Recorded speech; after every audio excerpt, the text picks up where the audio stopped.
Break के बाद एक बार फिर से रुक करेंगे यूपी बुलेटिन की ओर, जिसमें बात होगी बुलंदशहर की, जहां कलेक्ट्रेट स्थित वकीलों के चैम्बर क्षेत्र में चैम्बर पर कब्जे को लेकर दो वकीलों के बीच विवाद के दौरान गोलीबारी हो गई। अगली खबर भी बुलंदशहर से है, जहां गांव राजघाट निवासी पवन कुमार ने शादी के नाम पर करीब 2 लाख रुपए की ठगी और धोखाधड़ी का आरोप लगाते हुए खुद को लुटेरी दुल्हन गिरोह का शिकार बताया। ऐसी तमाम खबरों पर आइए विस्तार से डालते हैं नजर। बुलंदशहर के कलेक्ट्रेट स्थित वकीलों के चैम्बर क्षेत्र में चैम्बर पर कब्जे को लेकर दो वकीलों के बीच विवाद के दौरान गोलीबारी हो गई, जिसमें कांग्रेस जिलाध्यक्ष जियाउर रहमान के पिता एडवोकेट इमामुद्दीन और उनके एक रिश्तेदार घायल हो गए।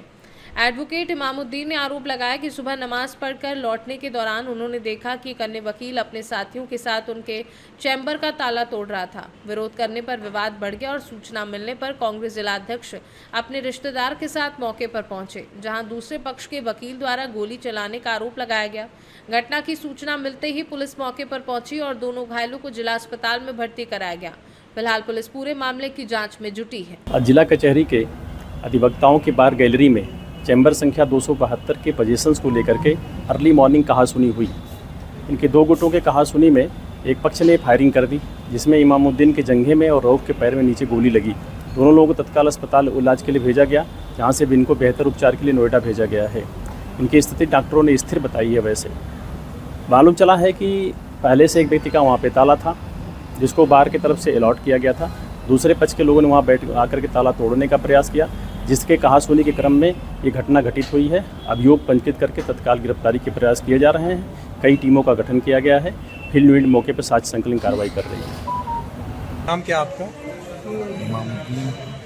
क्या हुआ था? नमाज पढ़ के अपने चैम्बर की तरफ गया था, तो ये लोग ताला तोड़ रहे। मैंने से मना करा, गाड़ी उतारी, करी बदतमीजी करी। ड्राइवर ने फ़ोन करा दिया, भैया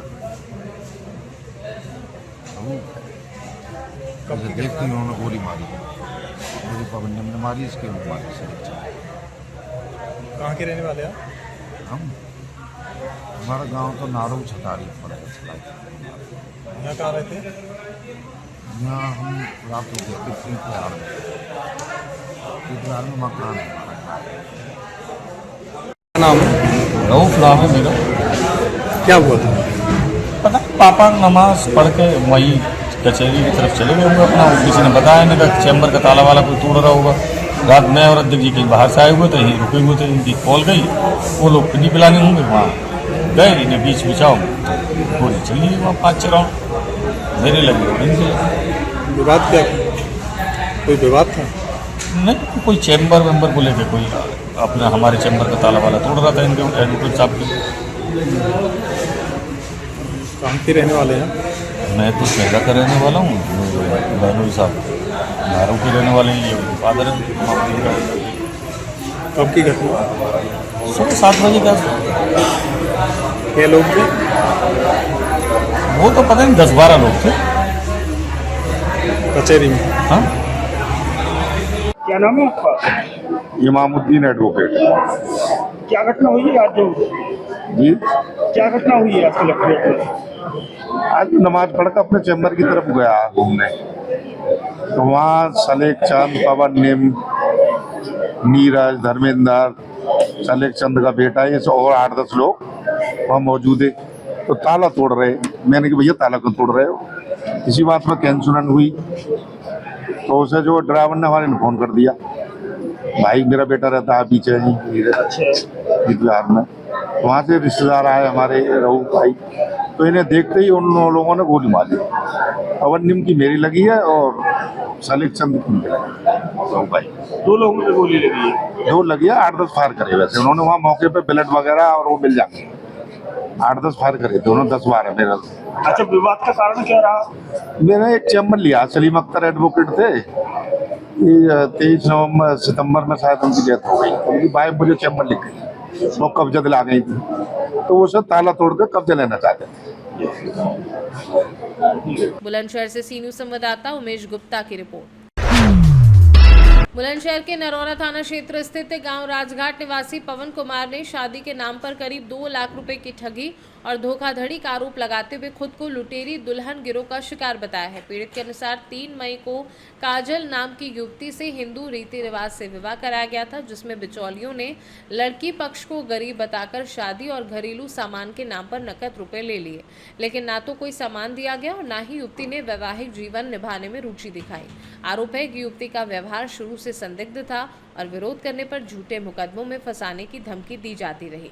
8 मई को युवती अपना सामान लेकर नरौरा के दीनदयाल चौराहे से बस में बैठकर चली गई और बाद में संपर्क करने पर परिवार को फंसाने की धमकी दी। पीड़ित ने थाना नरौरा पुलिस पर कार्यवाही न करने का आरोप लगाते हुए एसएसपी से गुहार लगाई, जिसके बाद एसएसपी दिनेश कुमार सिंह ने एसपी देहात को मामले की जांच कर कार्यवाही के निर्देश दिए हैं। बुलंदशहर से सीनू संवाददाता उमेश गुप्ता की रिपोर्ट। पीलीभीत में जनपद न्यायाधीश एवं जिला विधिक सेवा प्राधिकरण के अध्यक्ष के नेतृत्व में आयोजित राष्ट्रीय लोक अदालत में कुल 1,63,708 मुकदमों का निस्तारण करते हुए 7,67,16,631 रुपए की धनराशि के समझौते कराए गए। पूर्णकालिक सचिव अरुण कांति यशोदास ने बताया कि राज्य विधिक सेवा प्राधिकरण के निर्देशानुसार 9 मई को दीवानी न्यायालय परिसर पीलीभीत, ग्राम न्यायालय पूरनपुर तथा बाह्य न्यायालय बीसलपुर में सुबह 10 बजे से शाम 5 बजे तक लोक अदालत का आयोजन किया गया। इस दौरान जनपद न्यायालय के 3,394 लंबित वादों सहित बैंक ऋण, श्रमवाद, उपभोक्ता फोरम और अन्य मामलों का निस्तारण किया गया। खास बात यह रही कि 10 वैवाहिक जोड़ों का पुनर्मिलन कराकर उन्हें परिवार न्यायालय से हंसी खुशी विदा किया गया।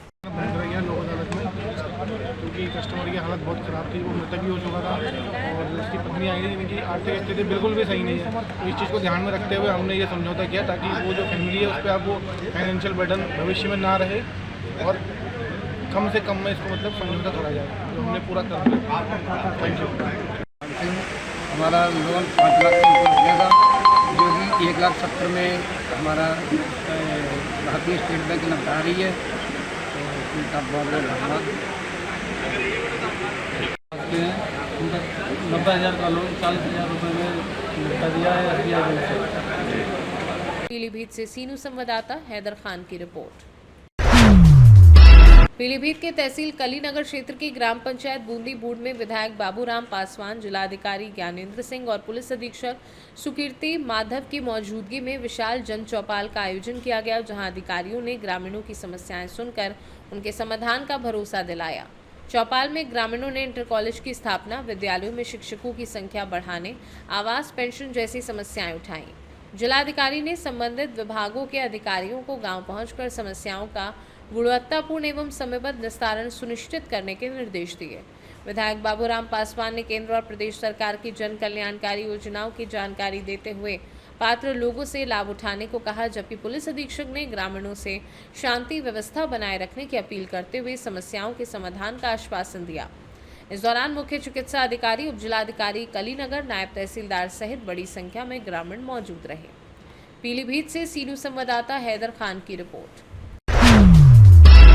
सीतापुर में अटरिया पुलिस और एसओजी टीम ने संयुक्त कार्यवाही करते हुए 50-50 हजार रुपए के 2 इनामी बदमाशों मोहम्मद फरीद और बैजनात उर्फ धीरज को पुलिस मुठभेड़ में गिरफ्तार किया है। पुलिस के अनुसार दोनों आरोपी चोरी, लूट और गैंगस्टर मामलों में वांछित थे। नहरकोटी क्षेत्र में घेराबंदी के दौरान बदमाशों ने पुलिस पर फायरिंग कर भागने का प्रयास किया, जिसके जवाब में हुई कार्यवाही में फरीद के बाएं पैर और बैजनात के दाहिने पैर में गोली लगी। पुलिस ने आरोपियों के पास से बिना नंबर प्लेट की मोटरसाइकिल, 2 तमंचे, कारतूस, करीब 7 लाख रुपए के जेवरात और 27,000 रुपए नकद बरामद किए हैं। घायलों को इलाज के लिए अस्पताल भेज दिया गया है और आगे की वैधानिक कार्यवाही की जा रही है। आज दिनांक 11/5/2026 को मुखबिर द्वारा प्राप्त सूचना के आधार पर स्वाट और अटरिया थाने की पुलिस द्वारा चेकिंग अभियान चलाया गया था, जिसमें चेकिंग अभियान के दौरान पुलिस मुठभेड़ में 2 अपराधी मुठभेड़ के दौरान जो कि थाना अटरिया से वांछित थे और पूर्व से इनामिया थे, उनको गिरफ्तार किया गया है। उनके कब्जे से 1 अदद मोटरसाइकिल जो बिना नंबर प्लेट की थी, 2 अदद तमंचा, खोखा कारतूस और जिंदा कारतूस बरामद हुए हैं। साथ ही उनके कब्जे से चोरी का सोने और चांदी का सामान भी बरामद हुआ है साथ ही यह भी अवगत कराना है कि इनके नाम क्रमशः फरीद पुत्र रियाज और बैजनाथ पुत्र छोटे हैं। ये इनके पूर्व से ही कई अभियोग पंजीकृत है जिसमें चोरी और लूट के हैं। इनमें आवश्यक विधिक कार्रवाई की जा रही है। सीतापुर से सी न्यूज संवाददाता शारिक खान की रिपोर्ट। यूपी बुलेटिन में फिलहाल के लिए इतना ही। देश दुनिया की बाकी खबरों को जानने के लिए आप देखते रहिए सी न्यूज भारत।